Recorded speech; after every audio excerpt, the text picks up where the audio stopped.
Dans 1 Corinthiens 14, 26, nous voyons comment le Saint-Esprit nous conduit par le moyen de ce que nous avons.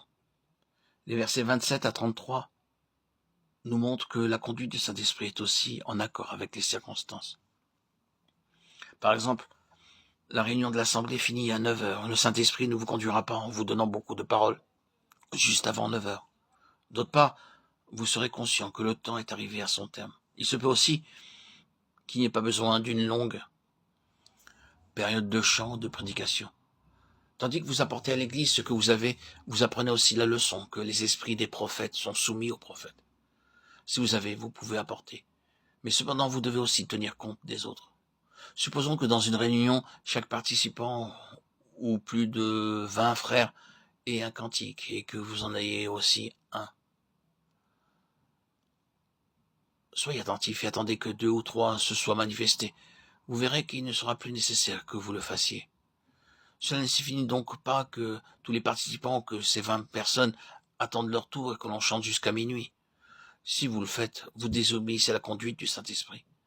Le Seigneur désire que tout soit fait dans la décence et dans l'ordre. 1 Corinthiens 14, 40.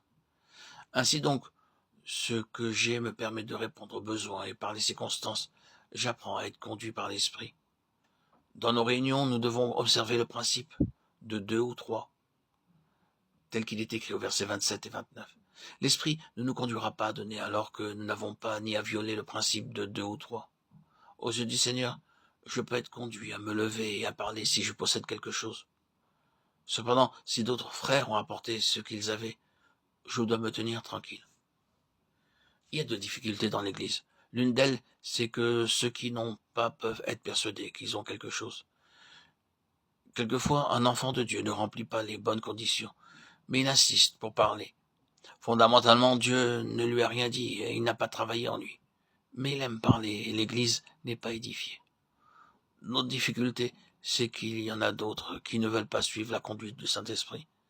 Le Seigneur a pu parler à beaucoup de frères et de sœurs, mais ceux-ci ont attendu, se sont abstenus de parler, et l'Église a été privée de l'édification qu'elle aurait dû recevoir. En un mot, si vous sentez que vous êtes intérieurement vide, vous devez garder le silence. Si vous avez, vous devez fournir à l'Église ce qui est utile pour l'édification, à travers ce que vous avez. Le Saint-Esprit insufflera la vie pendant la réunion, donnant la possibilité aux enfants de Dieu d'être en contact avec la vie. Quand Dieu met ses paroles en vous, que vous soyez au travail ou marchant dans la rue, vous réalisez que Dieu vous a parlé. Vous devez savoir que ces paroles ne sont pas uniquement pour vous, mais qu'elles sont aussi pour l'Église. Quand vous avez, vous devez alors apporter à l'Église ce que vous avez.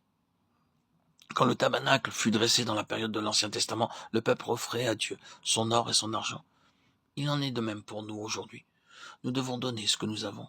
Quelqu'un a-t-il une révélation, quelqu'un a-t-il une parole d'exhortation ou bien un cantique, que chacun apporte ce qu'il a reçu.